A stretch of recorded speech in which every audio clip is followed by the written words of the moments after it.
Good morning. This is Mark Bowd of Real Estate Economics. We welcome you to our webinar this morning. This morning's topic is a bit different than that which we've tackled in the past on public webinars.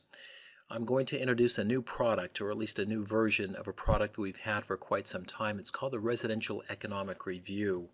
What we've done is we put it in a two-page format. I'm actually going to show you our preliminary template of that particular format, show you what it addresses, then I want to show you how I pull the information that's in this report.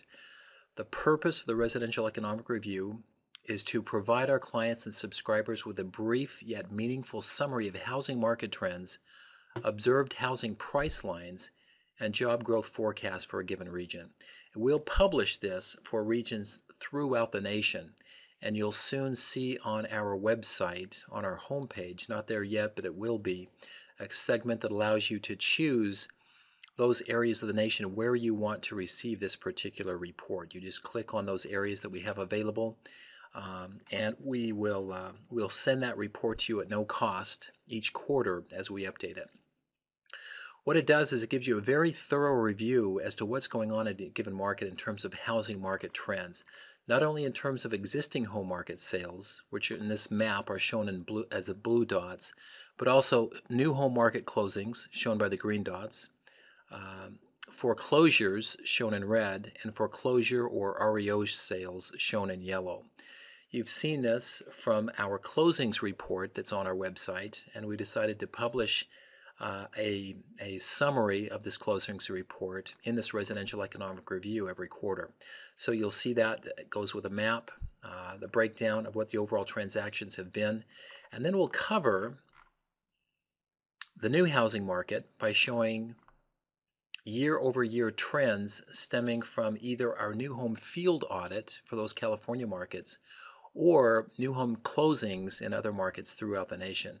We'll also cover the existing home market. We'll show the overall trends in terms of transactions volume, price, unit size, price per square foot. On the next page, we'll be covering the distressed home market. Again, transactions volume, the share of foreclosures, the share of foreclosure sales, the reduction in distressed inventory, REO prices, REO unit sizes, and price per square foot. And then the last segment covers the economy. It gives a 12-month forecast in terms of job changes that are anticipated for the next 12 months, as well as the history of those 12-month changes back to year 1991. So you have a very good idea as to when a given market has been in a slump, when it's been in growth mode, going through recession and growth over time, to see where we're going for the next 12 months in this particular cycle. The very last part of it shows a scatter chart and a table. The scatter chart simply shows the array of transactions that have occurred by unit size and price. It shows it for new home closings or new home listings and the resultant new home market price line, the existing home market closings shown by this line, and then the distressed home market shown by the red line. Along with that is the companion table that shows the specific price points for given unit sizes over a wide range of sizes. We'll go from 500 square feet up to 4,000 square feet. We'll show you the new home market price line, the resale price line, and the distressed home market price line. So what you'll be able to do with this particular product is identify very quickly what the current price support is for various segments of the housing market, be it new home, resale, or distressed, as well as a glimpse into what the overall economy is likely to do during the next 12 months. Again, we call it the Residential Economic Review. The sample that I'm showing is for the San Francisco, San Mateo, Redwood City MSA, but we'll be publishing this for various MSAs throughout the nation. In fact, if you don't see the MSA that interests you on our list, again, that will be posted on our homepage soon within the next few days, simply give us a call or send us a note, and we can likely produce that for you. Let me just briefly show you where we're getting this information. Now, I've already logged on to my website. I'm going to go to Products, and the first thing I'll do is go to the Housing Transactions Report. We're increasingly calling it the Closings Report. In fact, we'll be renaming that, and you'll see the Closings Report throughout our website in the next few days. Now, the San Francisco, San Mateo, Redwood City MSA is composed of 3 counties. One is Marin. The other is, of course, San Francisco. The third is San Mateo. What I'm going to do is I'm going to choose all of the cities and zip codes within that particular MSA. I'm going to leave the filters open, pulling up all prices, unit size ranges, and bedroom and bathroom counts. I'll pull resale, new home closings, foreclosures, foreclosure sales. I'm going to run it just for the last month, for the month of January. And you can see the overall result of that. Here are all of the transactions which occurred, which is a map that is very similar to what is shown on the residential economic report right here. So that's actually how I produced that map. Now you can do a few things with this map. You can hide the filter page. You can enlarge it. You can actually zoom into various areas.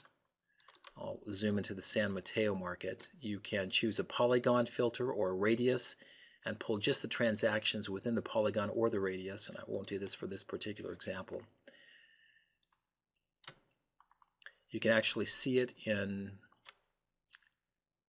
a satellite mode, which I'll show you here. You can see it as a terrain mode. Let me wait until those dots pop up. So this will repopulate with those various resales and other transactions. You can see it in terrain mode, so you can see kind of the elevation changes, the hills, and so on. Anyway, a very powerful mapping software. I'm going to go ahead and re-show the filter page and run the report that's associated with this particular file. Now that'll pop up into an Excel document that looks like this, where it will show 24-month trends in terms of housing transactions volume, price, unit size, price per square foot, and even the mortgage rates. It shows it for the various elements of the housing market in terms of resale, new, foreclosure, foreclosure sale, single family versus condominium. It provides the price lines and all kinds of pretty charts and graphs. The reason we show this in Excel is because we want you to use this document. We want you to be able to work with formulas to copy and paste into your own documents.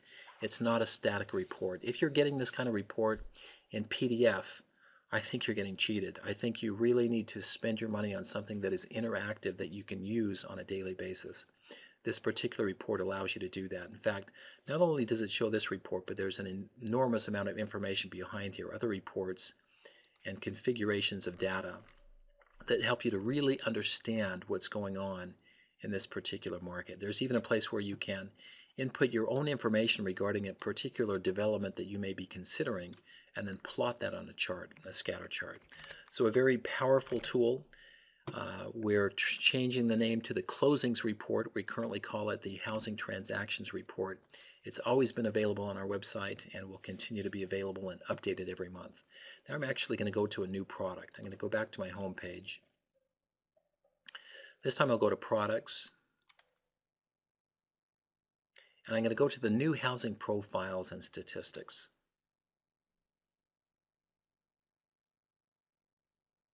I'm going to choose the same counties, which are Marin County, San Francisco County, and San Mateo County, the counties that correspond with the MSA definition. I'll choose all of the areas, all of the cities, all of the submarkets or communities. I'm going to choose just the active, actually I'm going to choose the active, closed, and on hold developments for this particular market. And the reason I want to do that is because I want to show you how to generate a survey-to-survey market report. Once I run the report by clicking on Summary Reports, I choose the survey-to-survey report.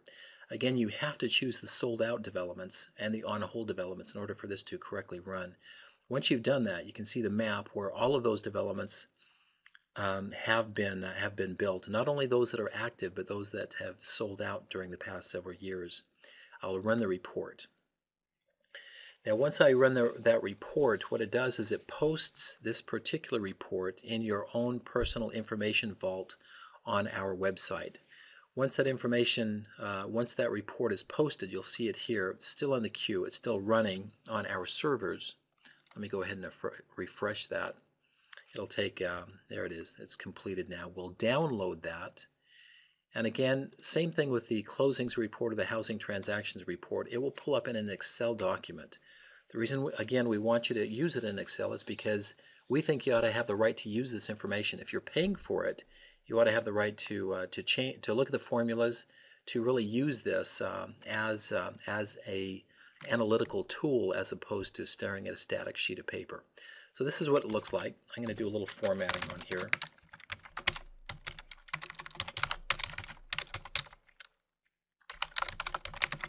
Now, a couple things I want to show. This shows a 9-quarter survey to survey changes.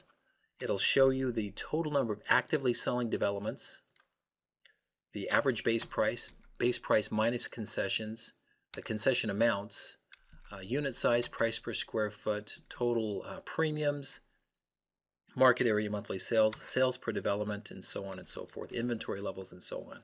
And it shows you the charts that correspond with that. What some of our clients don't realize is that there's a ton of hidden data in here. Let me actually just unhide this. You can see that we have information that's going all the way back to first quarter 2004. And so through first quarter 2012. And so often what I'll do is I'll actually begin to hide the columns and just show the year-over-year changes so I can see what those year-over-year changes have been from first quarter of a given year to first quarter the next year, and so on, from first quarter 2004 all the way to first quarter 2012, our most recent field audit. Now you have to do some reformatting of the charts in order to kind of make them pretty again. But when you do this, you can see that all the way back to year 2004, you'll have to kind of change the chart again as well. Let me just change it for this first one. I'll change one more. You can really see what the survey-to-survey changes have been for the past several years. You can see the peak levels in terms of sales volume, which was first quarter 2004, when we began to lose in this particular market, probably in those early years because of lack of product as opposed to reduced demand.